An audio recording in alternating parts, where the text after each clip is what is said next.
There was still blood. There was still blood on the streets there. Alex Pretty's blood was still left on the streets. I don't know for how long, but at least for several hours after his killing, it was still there in the snow. Now, where we left and we've come back, and what you see here that's grown around us is a visual of community residents, demonstrators who are pissed off. This community has been touched and traumatized now with two deaths at the hands of federal immigration officers. They are at the nexus of the largest federal immigration operation in the history of America, and they have felt it now. Yesterday, it goes without saying, this was the largest general strike that we'd seen. I think over 100 years here in Minnesota, 700 people, 700 businesses shut down for the day, and we saw a large crowd at the Target Center.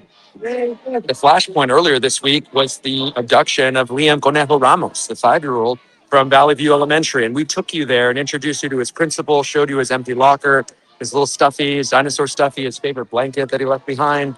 That was just earlier this week, if you could believe it. And then today, this morning, this community wakes up to the death of killing of Alex Pretty. And what has transpired in the hours since is social media video that has gone viral and hasn't really been shown as much as I understand by the mainstream.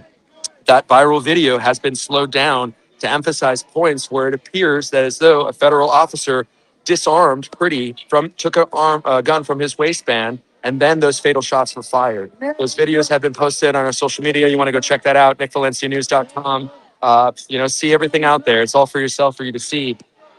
The awful reality, though, is in America now, there are two realities. There's the version of what we see with our eyes, and then there's the version that comes out from the federal government. After the shooting of Alex Pretty, the 37-year-old VA nurse, Greg Bovino, who a lot of people know by name now and certainly by face, was the Border Patrol commander. He, spun this narrative to say as though Alex Pretty and his colleagues or peers, rather, were starting a riot or that they were stopping rioters. I didn't see that. I doubt anyone else did, but the Fed or those that, parrot their story. So now what you have here is, a visual that's turned into sort of a rally. People who are coming to pay their respects while at the same time voice their frustrations. I'm going to turn the camera on here so you guys can see that camera. Here we go. Let's see this here. Handles for Alex Pretty. Some of the messages: enough is enough, ICE out. Alex Pretty, in solidarity, rest in peace, rest in power, do justice, love, kindness, abolish ICE. A sign here that says Alex should be here. And earlier when we were at the Whipple building, somebody said we were at the scene of the shooting. And, I said, which one? There's been 2 people that have been killed here. Literally, people are dying. Their neighbors are being killed or abducted, and this is all being justified in the name of Trump's mass deportation policy. If you guys are just joining us here, I'm Nick Valencia, and I'm an independent journalist here on the scene of what was a shooting scene, a homicide scene here earlier today. We got reports just about 10 a.m. this morning of a shooting. That video started posting to social media, and it spread like wildfire. As that community started to learn about this, more people started to fill out. We showed up here about 15 minutes after the shooting happened. I would say 20 minutes perhaps after the shooting happened. And, we brought you some really exclusive access behind police lines as those demonstrators clashed with police. These are those same streets that you guys saw all that action unfold on our live earlier today. Just keep walking around here. I want to give you guys some more perspective.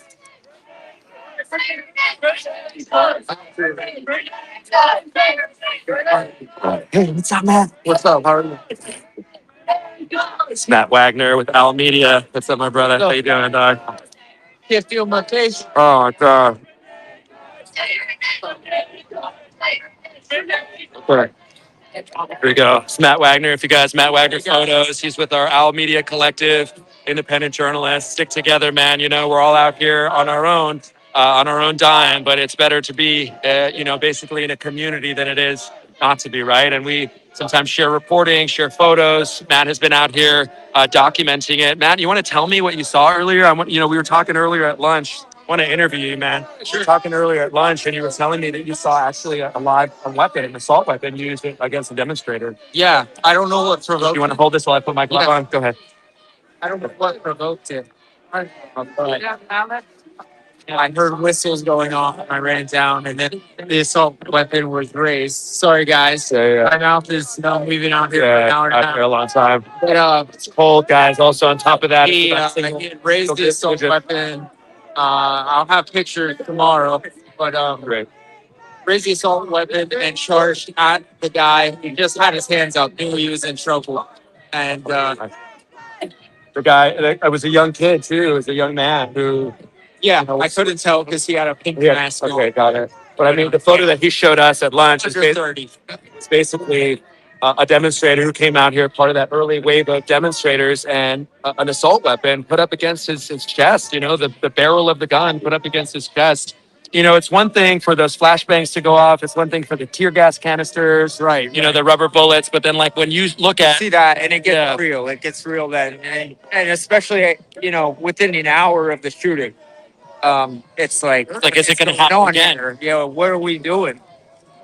This is insanity. It's just I'm speechless, to be honest with you. I know. This isn't the America I know, and it's sad and angry, and then you have this amazing community here that shows up for their people. And I've lived all over the country, from California to New York City, and this community is Isn't it so special, nothing dude?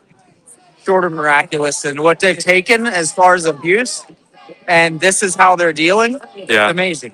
I mean, I think the feeling and the sentiment is they're trying to sort of agitate this community into reacting in a way where they could justify using military force, potentially more lethal force, you know, bringing out, you know, effectively speaking, the big guns, you know, which brings me to my topic about the National Guard, man. You were there at the Whipple building a little bit before I was. I saw those vehicles there.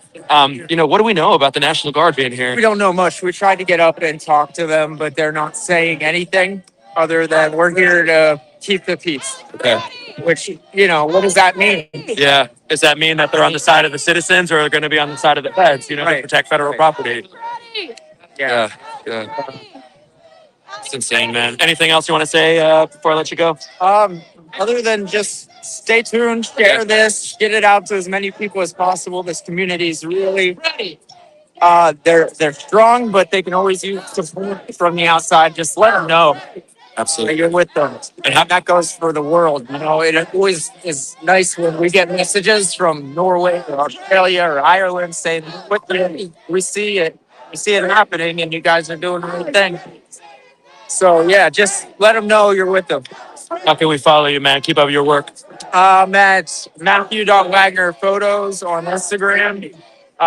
Creating a Substack, doing a little more writing, but of course, always follow us at Out Media. Yeah. And that'll be your one-stop shop for everything. That's excellent. That's my peer, Matt Wagner. We'll catch up with you a little later, man. I'll holler at you. Peer at Al Media, our independent media collective that we're just all part of, just a sort of fellowship community. And, there's speaking of community, there certainly is just a beautiful community reaction out here, considering the tragedy that they went through, considering just how,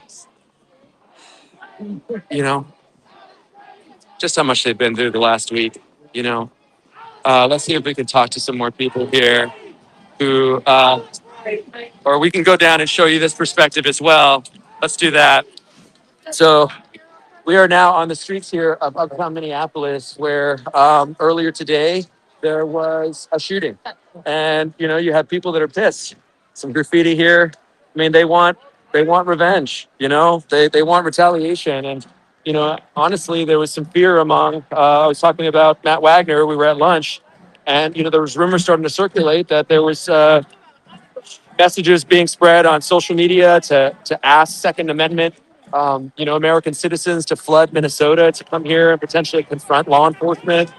At times when we were in this atmosphere, it felt like a war, man. It felt like a civil war. And when we were at Whipple, when we were talking to those individuals there at Whipple, one of them said, we're not kind of in it. We are. We are. Yeah. And parts of the country that are in it. Sorry. So these are barricades that were set up earlier today that have remained. And you saw Alec the Lot, who was one of those LA activists who we had profiled earlier this year. sort of lead the movement here and lead the gathering. These barricades have created this sort of safe space. Individuals here who are addressing the community and are rallying around the community here. All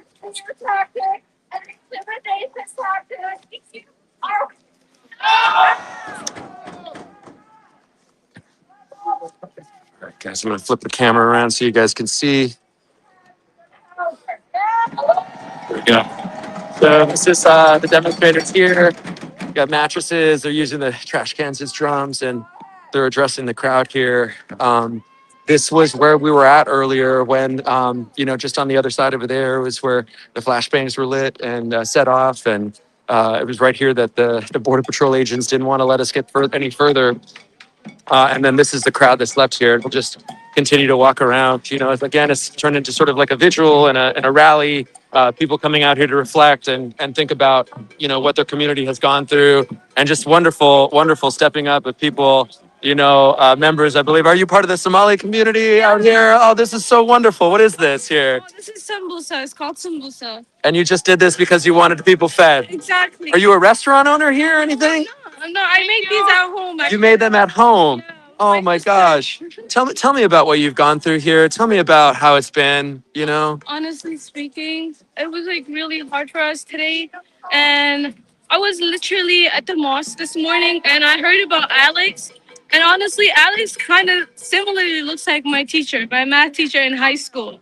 And he has the same name as him. I had to contact him on Did you think it was your high school teacher? It was like that's what I thought at first, and then I contacted him on Facebook and I asked him, "Hey, Alex, are you still alive?" And he was like, "That's not me." Oh We my just have the God. same name." And they kind of look alike. They're, look they're like similar. Gosh. It was just so stressful. I mean, it's been stressful because, do you feel safe I walking around? I genuinely don't, because Alex Pretti is literally a citizen, and this is his country. When he was helping those two women out, he did not think he would be killed at all, because he thought this was his country and he's safe to help other people, other immigrants. But if this country's people isn't safe, I don't feel safe. Do you know what I heard and what I feel as a brown man? What? Is if they do this to a white man in the streets in broad daylight, what do they do to people of color behind Exactly. closed doors? Literally, and it's just depressing, honestly speaking.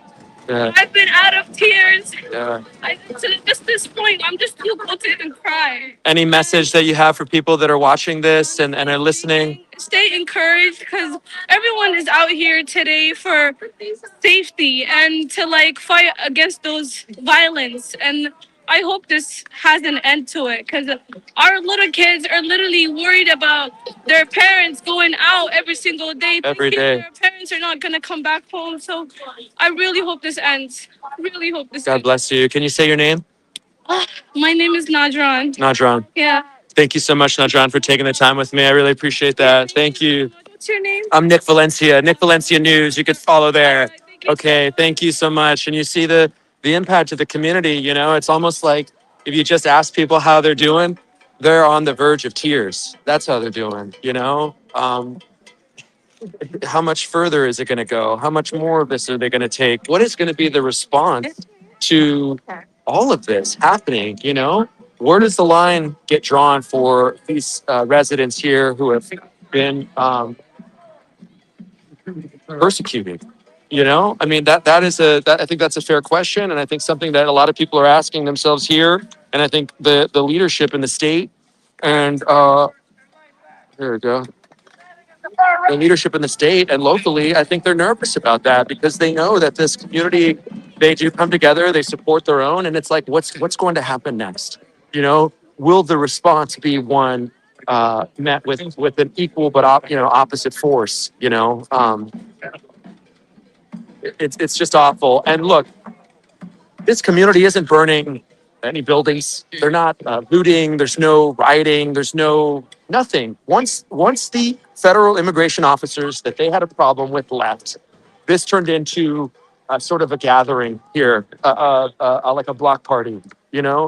They are not here to destroy property. They're not here to ruin anything other than to be around people and say, enough is enough. Like, what do we do? What are your ideas? How do we move forward together?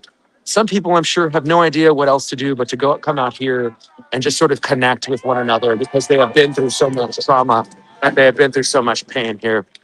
For those of you who are just joining, I'm Nick Valencia, and I'm an independent journalist out here at the scene of what was the site of the shooting and killing of Alex Pretti, a 37-year-old VA nurse who was out here in the community when I showed up.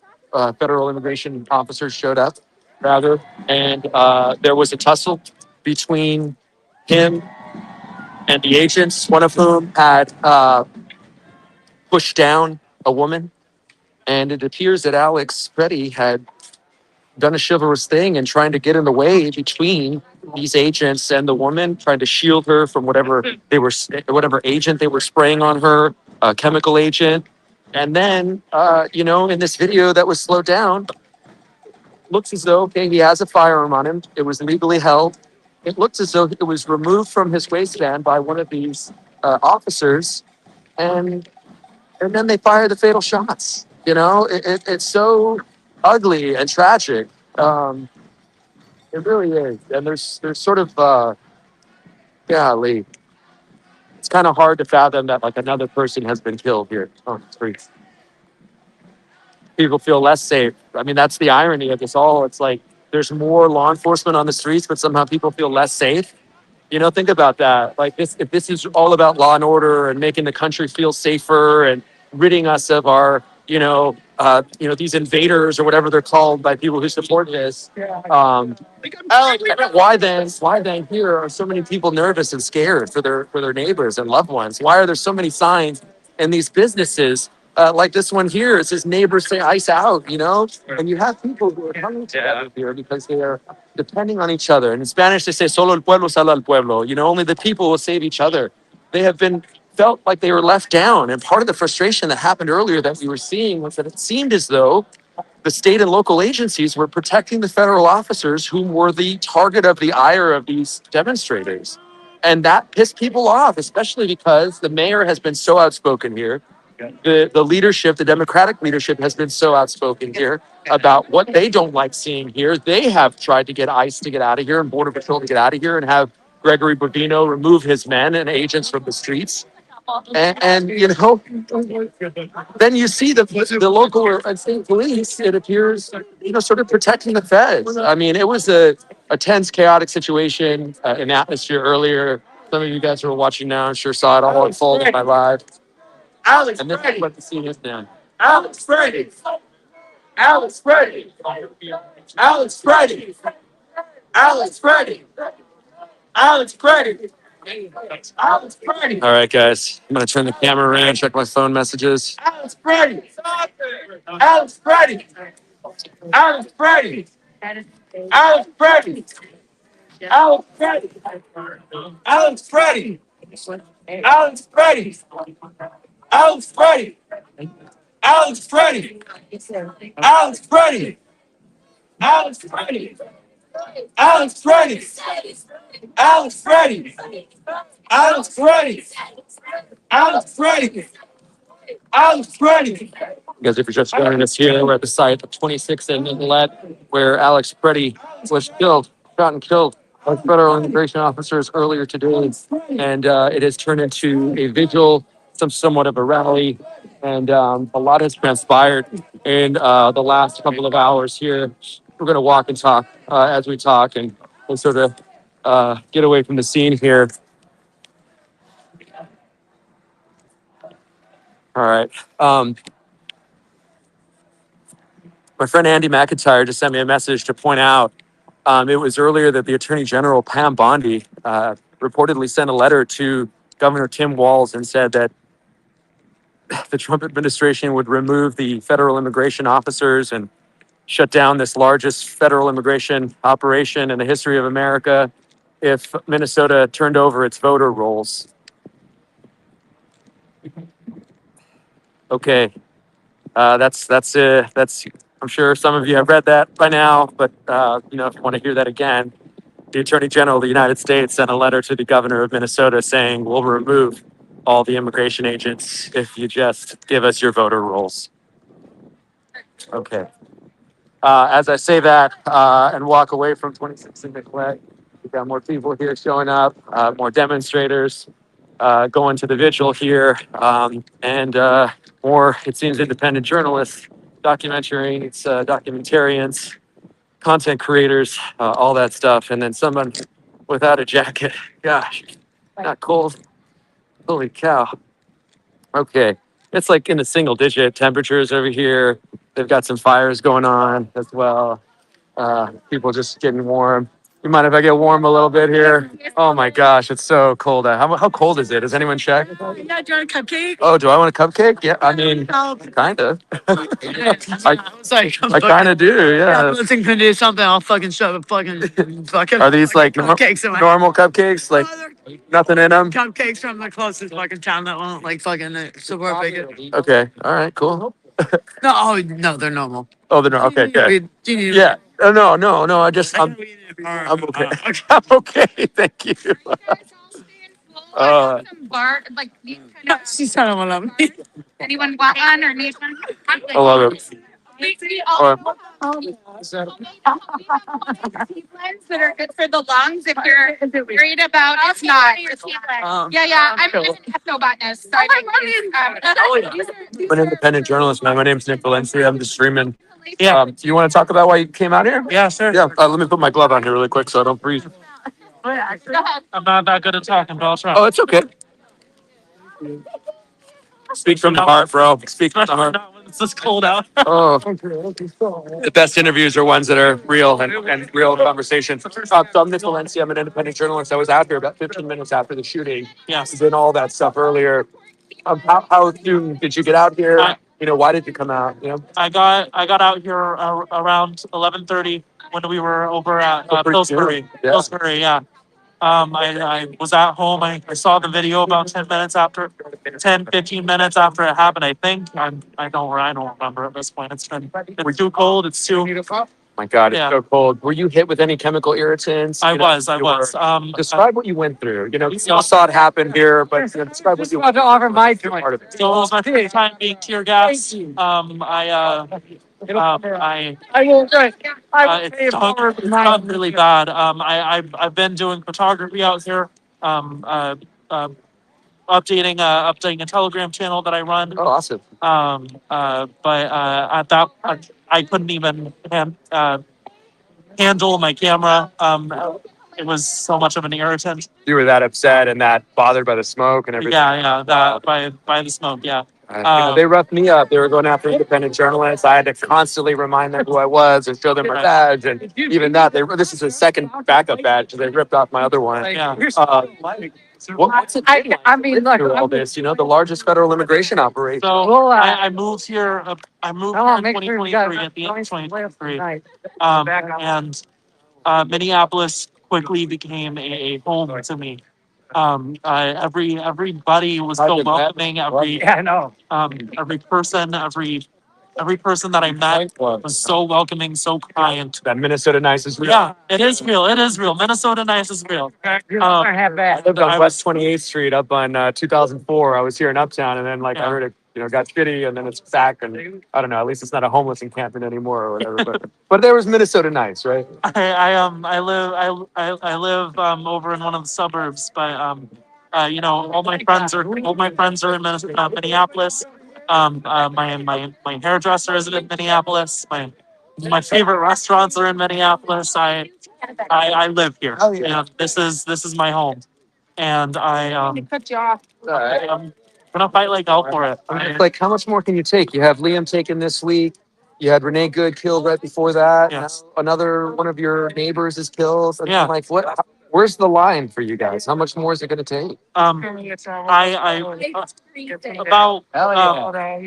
right after the shooting happened, right after I saw the video, Now we got you. I called my grandmother because I know she's. How are you doing? I knew there was going to be reporting on this from conservative sources, and she's like diehard MAGA, and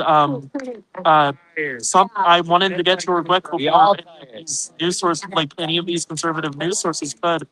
And I think I finally got to her on this. I think this is a breaking point. I think there's just no plausible deniability on this one.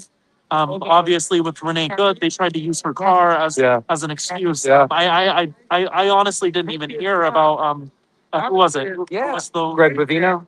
no Liam. Liam, Keith Porter, or Liam, the 5-year-old, Liam Conejo Ramos, the Yeah. 5-year-old that was taken from basically Valley View Elementary. He left his driveway. Okay, that's his name. Okay. Yeah, the 5-year-old. I do know that story. Yeah.